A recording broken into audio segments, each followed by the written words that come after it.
Latest updates के लिए दबाना न भूलें बेल आइकन और सब्सक्राइब करें हमारा यूट्यूब चैनल।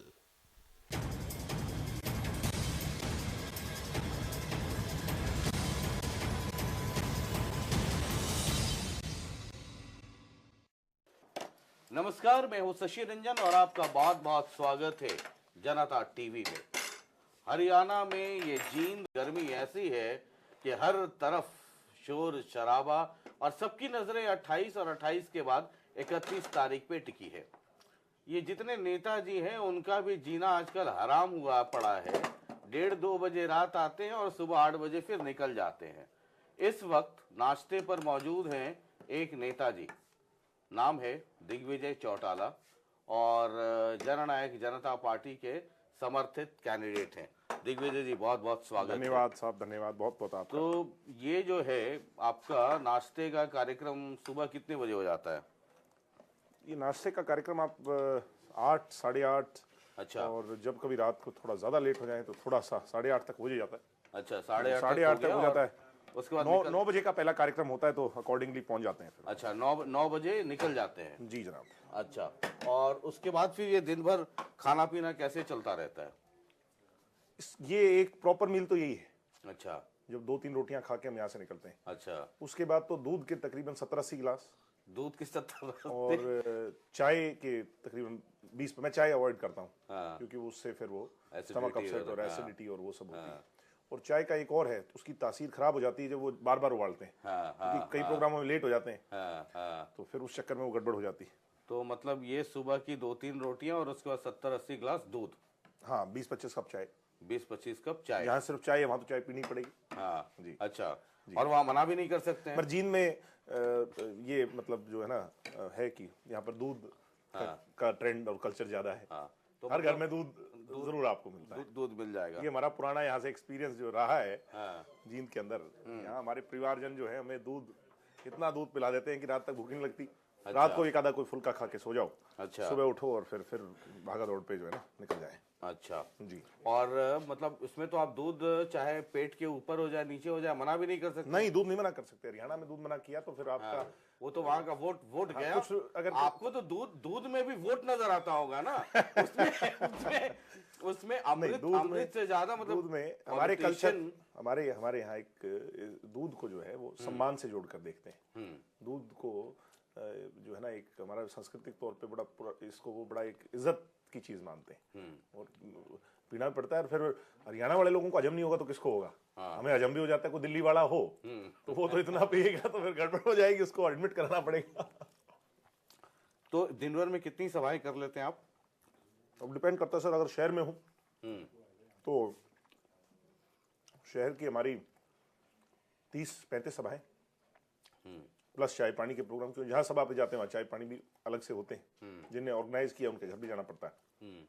इसके साथ साथ जो गांव में हो, गांव तो 5, 6, 7 कवर हो जाएं। क्योंकि हर गांव में 25 से 30 चाय होती है। अच्छा। मैं एक गांव में गया, वहाँ पे 45 चाय थी। अच्छा। और सबके यहाँ जाना जरूरी है? मैंने साइकिल ली एक साथी की। साइकिल पे सारा गाँव कवर करके और जो है। अच्छा। हाँ, तो मतलब अंदर तो गाड़ी जा ही नहीं सकती।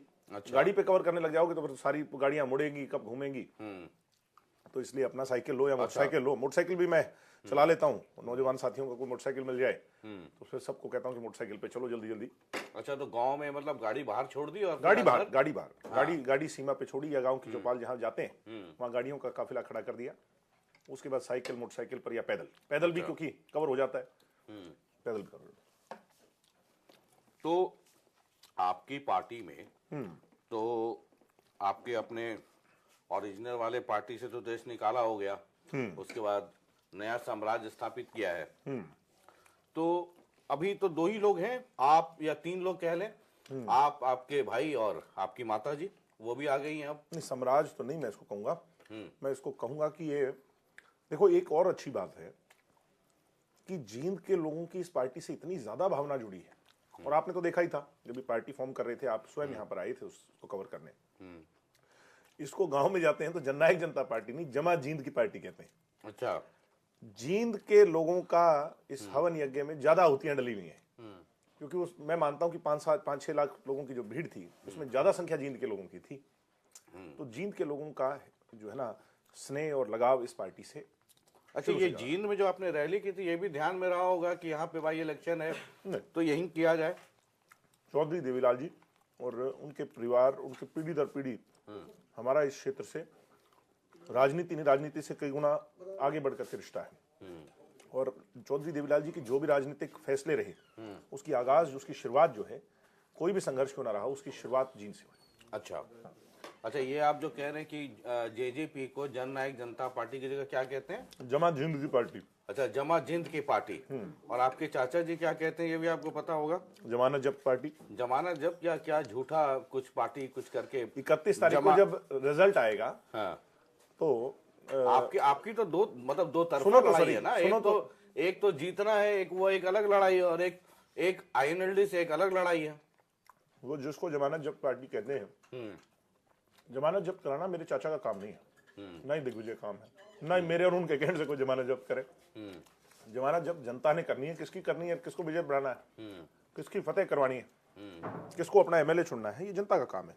जनता का प्यार से रहेगा तो जमानत जब्त किसकी होगी और कौन जीतेगा, ये लोग तय करेंगे। मैं और मेरे चाचा ना तय करें तो ज्यादा ठीक है। मतलब वो कहते हैं ये जमा झूठ पार्टी है, मतलब झूठ की बुनियाद पर अपने जब टिकट भी देने की बारी आई तो घर के बाहर नहीं निकले। आपके चाचा जी का बहुत बड़ा आरोप है। और मैं इसलिए कह रहा हूं कि ये सिर्फ पारिवारिक नहीं है, वो इलेक्शन में उनकी पार्टी खड़ी है, मतलब आईएनएलडी है, और विरोधी के तौर पे वो ये सब प्रचार चल रहा है। लोगों ने फैसला करना है। अब इस पे चर्चा हो भी जाए तो आपके कैमरे की रील का भी समझ आया होगा, मेरा भी समझ आया होगा, मेरे को भी पहले प्रोग्राम निकला है, आपने सारा देश कवर करना है। तो इसलिए ये लोगों का फैसला है। मैं उनका सम्मान करता हूं, मैं उनका आदर मान करता हूं। वो मेरे रिश्ते में चाचा है और मैं उनका आदर मान, चाहे वो कुछ भी कहें, मैं करता रहूंगा। वो मिलेंगे तो मैं उनको ग्रीट करूंगा, मैं उनसे आशीर्वाद लूंगा, और वो देना या ना दे उनकी स्वयं इच्छा है। मगर हमारे मन में उनके प्रति ऐसी कोई भावना नहीं है। मैं कभी भी, दुष्यंत भी और मेरी मदर भी, हम 3 परिवार के घूम रहे हैं, और कम से कम 15 ऐसे लोग सीनियर नेता हमारे घूम रहे हैं पूरे हल्के में। एक भी शब्द किसी नेता द्वारा या हम तीनों द्वारा आईएनएलडी, क्योंकि आईएनएलडी को मैंने और दुष्यंत ने और मेरी मदर ने, हमें एक बात सिखाई गई थी बचपन में कि तुम्हारी 2 माँ हैं, एक तुम्हारी माँ जिसने तुम्हें जन्म दिया, और दूसरी तुम्हारी माँ जो तुम्हारी पार्टी है। अब अनफॉर्चुनेट रहा सर, किन परिस्थितियों में हमें निकाल ही दिया, तो फिर हम जींद की जनता और हरियाणा की जनता के बीच में यहाँ जींद में आए थे, इनने फैसला लिया, ये पार्टी बनाई, और हम इनके बीच में रह करके संघर्ष कर रहे हैं। और हम उनसे संघर्ष नहीं कर रहे हैं जिनने हमें निकाल दिया, हम संघर्ष कर रहे हैं, व्यवस्था से टकरा रहे हैं। हम कहीं भी कोई मुद्दे उठाते हैं तो लोगों के हित सरोकार की जो बातें हैं, गुलाबी कार्ड है, पेंशन है, पीले कार्ड है, और यहाँ की सड़कें देख ली आपने, चारों तरफ घूम के आपका तो कैमरा चलता है। यहाँ सड़कों में गड्ढे नहीं, गड्ढों में कुछ कुछ सड़कें हैं, कूड़े करकच के अंबार लगे हुए हैं, पानी की निकासी नहीं है, इरिगेशनल वाटर डार्क जोन घोषित कर दिया, ये आपका ट्यूबवेल नहीं लगा सकते। इतनी समस्या है, रोजगार तो मिला ही नहीं, बहुत बहुत चिंता है। ये तो चलिए आईएनएलडी की बात है। ये जो कांग्रेस पार्टी है, मैंने रणदीप सुरजेवाला को ये बोलते हुए सुना, उनसे जब बातचीत हो रही थी, क्या कि देखिए ये वो पार्टी है, ये वो लड़के हैं, मार देंगे, है ना, बदला ले लेंगे, ये वाली भाषा है कि वो यहाँ बदला सब चुका देंगे, सारा पुराना कर्ज उतार देंगे। रणदीप कहते हैं ये वो वाली भाषा है। 29 साल की उम्र होगी सर। और रणदीप कहते हैं कि वो कहते हैं बदला लेंगे और मैं आया हूं जिंद का विकास करने। मेरी 29 साल की उम्र होगी। मैं ये जानना चाहता हूं कि कौन सा मुकदमा मेरे पे क्रिमिनल है आज तक रहा है, जिसके अंदर मैं मेजर, माइनर से मेजर हो गया। 18 साल ये तो नहीं, उसके बाद हुड्डा साहब का भी राज रहा, मैं कोई गुंडा बदमाश होता है, सामाजिक होता। ये कांग्रेसियों का भ्रामक प्रचार चौधरी देवीलाल जी और उनसे जुड़े हुए लोगों के खिलाफ शुरू से रहा है। इनकी सरकारें भी रही। आप इनसे ये पूछो फिर तुमने गुंडों को सड़कों पे क्यों घूमने दिया, अगर ये गुंडे थे तो? आज तक एक भी तो बताएं। जिस केस में मेरे पिता और दादा को सजा हुई है 10 साल की, उसमें भी एक पैसे का लेन देन नहीं है। सब लोग जानते हैं कि किन परिस्थितियों में और क्या सर्कमस्टेंसेस रहे हैं। ये बातें जो हैं पहले चल जाया करती, मगर अब जब ये मेरे और दुष्यंत जैसे लोगों से इनका वास्ता पड़ा है, तो ये क्लीन शेव वाले जो लोग हैं ना, अब इनको जनता इनकी हैसियत बता देगी, इनको बता देगी कि तुम्हारी औकात क्या है। ये पहले जब बोला करते मीडिया आप लोगों का इतना जागरूक नहीं था, हरियाणा में रीजनल चैनल नहीं थे, तो ये कुछ कह दिया करते और अफवाहें फैल जाती थी। आजकल तो व्हाट्सएप पर, फेसबुक और ट्विटर 1 मिनट में सारी बातें, आप तो पल पल की दिखाते हो। और आप सारी सच्ची दिखाते हो। तो जो है ना, अब इनकी वो जो ड्राइंग रूम पॉलिटिक्स और वो जो 10 जनपद वाली पॉलिटिक्स का समय जा लिया, तभी तो आज टक्कर है, तभी तो आज इतना जोर आ रहा है कि सारा ही यहां पे कांग्रेस उतरी पड़ी है। नहीं तो अगर इतना ही आसान होता और हम इतने बड़े गुंडे बदमाश होते तो हमें कौन वोट देता और कौन बुला के चाय पिलाता। लोगों के दिल से जुड़े हैं। और दुष्यंत का स्वभाव तो दुनिया जानती है कि आज गांव आप मणिये की दुकान पे चले जाओ, अग्रवाल कम्युनिटी के लोग क्या कहते हैं, भाई हाथ पकड़ के काम करवा लेंगे जो दुष्यंत को आगे कर दिया। तो बैकवर्ड के भाई ये प्यार देते हैं, दलित वर्ग हमें स्नेह दे रहा है, आज ब्राह्मण देवता सिर पे हाथ रख करके आशीर्वाद दे रहा है। 36 बिरादरी दुष्यंत के एक साथ है। और मैं आपको विश्वास दिलाता हूं कि जो गुंडे हैं, अगर ये मुझे मौका मिलता है 9 महीने का, और अब भगवान चाहे कि आने वाले समय में सरकार बने, गुंडागर्दी को मूल जड़ से समाप्त करेंगे और व्यापारी को सुरक्षा, मैं आज ऑन ओथ कह रहा हूं आपके कैमरा पर, व्यापारी को सुरक्षा देंगे। इस हरियाणा में व्यापारी की तरफ बुरी नजर उठाने वाला कोई नहीं होगा। माताओं बहनों को सुरक्षा देंगे, हरियाणा को सेफेस्ट हेवन बनाएंगे। हरियाणा जो आज बलात्कार में नंबर 1 है, इसको सुरक्षा में नंबर 1 बनाएंगे, महिलाओं के सम्मान में नंबर 1 बनाएंगे। ये मैं आपको ऑन ओथ कहता हूं। हम रिस्पॉन्सिबल लोग हैं, हम यंग हैं, और ये शायद हमारी देश के प्रति, हरियाणा प्रदेश के प्रति जिम्मेवारी है, उसको हम निभाएंगे। और गुंडा कौन है ये पता चल जाएगा। मतलब कौन है, मतलब कुछ इशारा करें आप। उस समय आएगा सब पता चल जाएगा गुंडा कौन है, किन्होंने बस रोडवेज कर्मचारियों को सड़कों पे पिटवाया, किन्होंने जो है ना अपने स्वार्थ के लिए और जो है ये वोल्वो बसेस का घोटाला करवाया, वो सब पता चल जाएगा। पीडब्ल्यूडी में जो घोटाले करवाए वो सब पता चल जाएगा टाइम आने पे कि कौन है गुंडा कौन नहीं है। ये बीजेपी के लोग कहते हैं कि हमारा मुकाबला तो मुख्य तौर पे कांग्रेस के साथ है, और दिग्विजय का जहां तक सवाल है वो तो चाचा भतीजा आपस में ही नूरा कुश्ती कर रहे हैं। ये बात बीजेपी कह रही है। ये बीजेपी कह रही है कि ये ट्रायंगुलर फाइट जरूर है, लेकिन मेरा सीधा मुकाबला कांग्रेस से है, और जेजेपी और आईएनएलडी का अपना पारिवारिक मसला है, वो अपनी कुश्ती लड़ रहे हैं। आज को इनको कौन 3 पे रहेगा, कौन 4 पे रहेगा। मैं फिर कहूंगा ये काम मेरा और आपका नहीं है, ना बीजेपी वालों का है। और मैं कभी ये नहीं कहता कि मैं इतने वोटों से जीत रहा हूं। ये काम जनता का है। जनता का आशीर्वाद मिलेगा तो बड़ी से बड़ी जीत भी जनता देगी, आशीर्वाद देगी। और मैं ये मानता हूं कि हम इस सत्ता पक्ष में बैठे लोगों की जो कमियां खामियां हैं उनको लेकर जनता के बीच में जा रहे हैं। जनता चाह रही है परिवर्तन, एक रेवोल्यूशन चाह रही है। मोस्ट बैकवर्ड सिटी और ये जो एरिया है, यहाँ हेलीकॉप्टर तो उतरे बहुत, भाषण भी बहुत हुए, रैलियां भी बहुत हुई, डेवलपमेंट नहीं हुई, उसके लिए सब जिम्मेवार हैं। मगर फॉर अ चेंज अगर कोई चाहता है इस शहर को बदलना, इस इलाके को बदलना, इस डिस्ट्रिक्ट को, इसकी व्यवस्था को बदलना, तो फिर उसको एक अवसर मिलना चाहिए। यहाँ के लोग इस बात से राजी हैं। आईएनएलडी का जो पोस्टर लगा है, सबके पोस्टर को मैं बड़ा गंभीरता से देख रहा था कि उस पे क्या लिखा है। उस पे लिखा है कि जब यहाँ पे लोकल स्थानीय उपलब्ध है तो बाहरी की क्या जरूरत है। बाहरी आपको भी कहते हैं, बाहरी रणदीप को भी कहते हैं। जब चौधरी देवीलाल जी ने सीकर से इलेक्शन लड़ा था और वो देश के उप प्रधानमंत्री बने, बल्कि बन तो प्रधानमंत्री भी गए थे, तो आप जानते ही हो, क्या वो बाहरी थे? जब ओम प्रकाश चौटाला जी ने, मेरे दादाजी ने उचाना से चुनाव लड़ा, नरवाना से चुनाव लड़ा, वो तो जींद जिले के ही हैं, क्या वो बाहरी थे? फिर उनके लिए वो ये जनाब जो आज बाहर घूम रहे हैं ये वोट क्यों मांगा करते थे? मेरे पिता ने भिवानी में जाकर बंसीलाल जी के गढ़ को धाराशाही किया, क्या वो बाहरी थे? तो स्वयं संगरिया से चुनाव लड़कर के आए जो जनाब ये बात कह रहे हैं, कुरुक्षेत्र से चुनाव लड़के आए लोकसभा का, क्यों गए थे वहां पर? ये पूरा हरियाणा परिवार, हरियाणा ही नहीं, इस देश का गरीब किसान मजदूर, कमेरा वर्ग, चाहे छोटा दुकानदार हो, बैकवर्ड हो, दलित हो, जो कमाऊ वर्ग है वो मेरा परिवार है। और उसका नेतृत्व का अगर मुझे करने का मौका मिलता है तो इससे बड़ी शान की बात मेरे लिए नहीं हो सकती। तो ये तो न्यूनतम स्तर की राजनीति है। जब हार पीट कर दुकान बंद हो चुकी हो तो फिर कोई ना कोई इस तरह के बंदे, ये बाहरी है, ये अंदर का है, ये उधर का है, ये इधर का है। मेरे पिताजी ने दातारामगढ़ में जाके चुनाव जीता, नोहर में जाकर के चुनाव जीता। अगर वो बाहरी होते तो लोग क्यों जिताते उन्हें? क्योंकि अपनापन है। और इसका मतलब तो फिर ये कहना चाहिए इनको, ये नरेंद्र मोदी भारी है, ये तो गुजरात का है, ये हरियाणा का जो है ना प्रधानमंत्री, हम इसको नहीं मानते, यूं तो यूपी वाले कुछ और कहेंगे। ये क्या बात है? नेतृत्व किसी को तो करना ही पड़ेगा।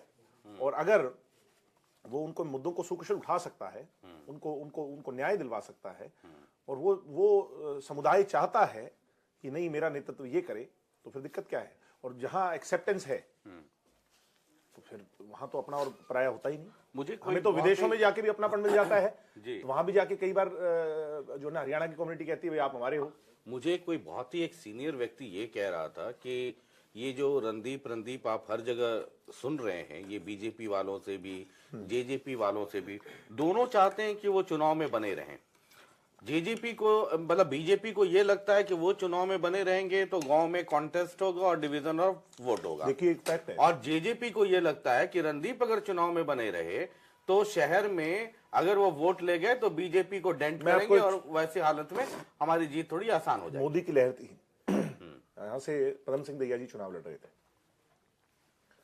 और मोदी की जबरदस्त लहर थी इस क्षेत्र, सारे क्षेत्र में 27,000 वोट आए थे हमारे, 9,000 आए थे शहर में से। आप सीधा सीधा ये समीकरण लगा लो कि आज उससे 10 गुना ज्यादा शहर में झंडे हैं, लोग समर्थन कर रहे हैं और खुल करके समर्थन कर रहे हैं हर कम्युनिटी के लोग। अगर मैं उसको कम से कम भी 25,000 मान लूं शहर के वोट की संख्या को कि हमारे पक्ष में डल गया, गांव में तो 80% तक हमें, मैं रणदीप जी की या किसी की बात ही नहीं करना चाहता। सीधा सीधा समीकरण है कि जो हालात मोदी की लहर में थे उससे तो आज हालात वैसे तो नहीं है, ये तो आप भी मानते हो, सारी दुनिया मानती है। ट्रायंगुलर फाइट ये फैक्ट रहा है और मुझे कहते हुए इसको कोई शक नहीं है। ट्रायंगुलर फाइट में सदैव इतिहास गवाह है कि चौधरी देवीलाल जी और उनसे जुड़ा हुआ जो दल है वो ट्रायंगुलर फाइट में हर विजयश्री हुआ है। तो अगर समीकरण ऐसे बैठ रहे हैं जो हमारे फेवर में जा रहे हैं तो उसको मैं डिनाई क्यों करूं? अच्छी बात है। देखिए, जैसे अगर आप जींद को अगर बाइफरकेट कीजिए तो 35-36 गांव हैं, 65,000 के आसपास वोट हैं गांव में जो रूरल वोट है, और 31 वार्ड है जींद में, 1,05,000 1 लाख समथिंग आपके यहाँ पर वोट हैं। अब अगर ये हुआ कि आईएनएलडी से रेड्डू खड़े हो गए जो खाप पंचायत के हैं, मतलब क्या कंडेला खाप के हैं, ठीक है, या रेड्डू कि उनकी अपनी स्वजाति है, पकड़ है या भाईचारा कह लीजिए, एक आप भी हो जाते हैं वहां, रणदीप भी जोर लगा रहे हैं। अगर वहां पर वोट का बिखराव हुआ, उसका लगता नहीं आपको सीधा सीधा फायदा होगा बीजेपी को? जींद शहर में जो माइग्रेशन हुई है ना सर, जींद शहर में जिसको आप 1 लाख वोट कह रहे हो, शहर का वोट, वो 80% माइग्रेटेड वोट है जो गांव से आया है। अच्छा, ये पॉइंट टू बी नोटेड है, इसको आप इग्नोर नहीं कर सकते। यहाँ जो कॉलोनियां बसी हुई हैं जितनी भी जींद के चारों तरफ आउटर्स में वहां पे आपको सरप्राइजिंग रिजल्ट मिलेंगे जो आप कल्पना भी नहीं कर सकते। वो हमारे फेवर में वहां पर जा रहा है और यही लोगों की सबसे बड़ी चिंता बन गई। शहर के गढ़ में जहां पर पंजाबी कम्युनिटी, अग्रवाल कम्युनिटी का बसेरा है, हमारे बैकवर्ड भाइयों का बसेरा है, वहां पर भी शॉकिंग सरप्राइजिंग रिजल्ट होंगे हमारे विरोधियों के लिए। भाई ये क्या हो गया? मैंने भिवानी का चुनाव मेरे पिताजी के लिए देखा, 2 चुनाव, और 2 ही चुनाव एक साथ, एक बाई इलेक्शन और एक जनरल इलेक्शन पीछे जो हुआ था। मेरी मदर का इलेक्शन मैंने संभाला है, देखा है। जो एक्सेप्टेंस आज व्यापारी वर्ग में मिल रहा है for the first time, I am the only candidate जिसने शहर का 80% एरिया कवर कर लिया। मैं शुरू से लगा हूं, डोर टू डोर मैंने सारा, और जितना प्यार और स्नेह मुझे मिला मैं उसको शब्दों में बयान नहीं कर सकता। मुझे उम्मीद है कि जहां गांव तो वोट देगा ही देगा, वहीं जो मैंने आंकड़ा आपको गणवाया कि जब एक भी मौका ऐसा नहीं आया था जब जींद शहर में हमारे कैंडिडेट उस समय आए हों 2014 में, या भाषण देकर भी गए हो, तो भी 9,000 वोट आए थे। आज उसका 3-4 गुना वोट हमें शहर में भी मिलेगा। तो मेरा जो समीकरण मैं बता रहा हूं आपको, उस हिसाब से हम 50,000 का आंकड़ा क्रॉस करते हैं। किसी भी स्तर पे 50,000 का आंकड़ा हम क्रॉस करते हैं, 55,000 का भी आंकड़ा क्रॉस कर सकते हैं, और हम बड़े अच्छे मार्जिन से। आप तो यहां पर समीकरण जो ये लगा रहे हैं मीडिया के लोग, ये कह रहे हैं कि 35 से 40,000 वाला भी चुनाव जीत सकता है। मैं कह रहा हूं कि हम 50,000 का आंकड़ा क्रॉस कर रहे हैं। अच्छा, चलिए, ये एक अरविंद केजरीवाल से आप लोगों की बातचीत हो रही है या आम आदमी पार्टी से? सुना है, जो मेरे सोर्सेज बताते हैं कि आप लोग एक लॉन्ग टर्म अंडरस्टैंडिंग की बातचीत है, बातचीत चल रही है। जी, जी। अब वो मेटलाइज करेगा नहीं करेगा, येट टू बी सीन। लेकिन अगर जेजेपी और आम आदमी पार्टी साथ आती है तो मतलब उसमें क्या बहुत फायदा आपको दिखता है? आम आदमी पार्टी का कोई बहुत बेस है क्या है? नहीं, लाइक माइंडेड लोग अगर साथ आए और भारतीय जनता पार्टी को काउंटर करने के लिए अगर एक जैसी ताकतें संगठित होंगी तो उसमें कोई दिक्कत नहीं है, बल्कि फायदा होगा, राष्ट्र हित के लिए होगा। कांग्रेस के खिलाफ 77 के समय सब लोगों को एक होना पड़ा था, 87 में एक होना पड़ा था। ठीक उसी प्रकार अगर आज इस देश के कॉन्स्टिट्यूशन को कोई तोड़ना चाहता है, बाबा साहब के सपने को कोई तोड़ना चाहता है, तो उसके खिलाफ लामबंद होना पड़ेगा। और जैसा आपने नाम लिया अरविंद केजरीवाल जी का, जो वो काम कर रहे हैं एजुकेशन में, हेल्थ सेक्टर में, कम से कम हमें उसकी अच्छे काम की सराहना करनी चाहिए। जो प्रयास कर रहे हैं वो अच्छा प्रयास है। दिल्ली में जो हुआ है, तभी तो आज भी दिल्ली के अंदर कहीं ना कहीं, कोई माने ना माने, लोगों के मन में उनके प्रति बहुत अच्छी भावना है। तो बातचीत चल रही है कुछ? नहीं, मैंने कल ये कहा है कि क्योंकि वो इलेक्शन कंटेस्ट नहीं कर रहे, अगर वो हमारा समर्थन यहाँ करेंगे तो हम बीजेपी से और मजबूती से लड़ पाएंगे। और सहयोग समर्थन मांगना एक कैंडिडेट होने के नाते, एक पार्टी का वर्कर होने के नाते जो है ना, मांगना भी चाहिए, इसमें कोई दो राय नहीं, इसमें कोई गलत भी नहीं। तो लगता है कि अगर आपका समर्थन मिले तो आपको थोड़ा बूस्ट अप नेचुरली उनने जो यहाँ पे संगठन खड़ा किया है, और विशेष तौर पर व्यापारी वर्ग में उनकी एक बड़ी से है, और वो हमें ना केवल समर्थन मिलेगा बल्कि वो इस जीत के हिस्सेदार होंगे। चलिए, बहुत बहुत शुक्रिया। तो अब आपकी यात्रा यहाँ से शुरू होती है। जी बिल्कुल, हाँ, 9:30 हो गए इनफैक्ट। मेरी शुभकामनाएं तो सभी लोगों के साथ है। थैंक यू 28 और फिर मेरे साथ ज्यादा है, क्योंकि 2-3 कारण है। एक तो मैं आपका लाडला भी हूँ और इन 27 में से सबसे छोटा भी हूँ, तो छोटे को तो आशीर्वाद बड़े का वैसे ही मिलता है। चलिए, बहुत बहुत शुक्रिया। Thank you. तो ये दिग्विजय थे और जननायक जनता पार्टी के, जमा जींद की पार्टी। फिलहाल मैं जननायक जनता पार्टी कहता हूँ, फिर अगर इधर उधर हुआ तो फिर बहुत लोगों के बारे में बोलना पड़ेगा कि ये वो कहते हैं। जोर आजमाइश है सबकी, और बड़े प्लान वे में। और इस पार्टी में मुख्य तौर पे 3 प्रचारक हैं, ये दोनों भाई और इनकी माता, और जनता भी, और जनता से लगातार सब लोग कोशिश कर रहे हैं। 28 को देखिए क्या होता है, एक एक करके ये थर्मामीटर लगाते चलेंगे। मैंने शुरू में थर्मामीटर कहा नहीं था, इसलिए कि थर्मामीटर नाम सुनते ही बहुत लोगों को बुखार चढ़ जाता है। तो बेसिकली दिग्विजय को ये थर्मामीटर लगा रहे थे, देख रहे थे कि गर्मी कितनी है। हमारा काम तो साहब बस थर्मामीटर लगा देना है, गर्मी कितनी है ये आप देखते रहिए, पारा लगातार हम लगाते रहेंगे थर्मामीटर। बहुत बहुत शुक्रिया, नमस्कार।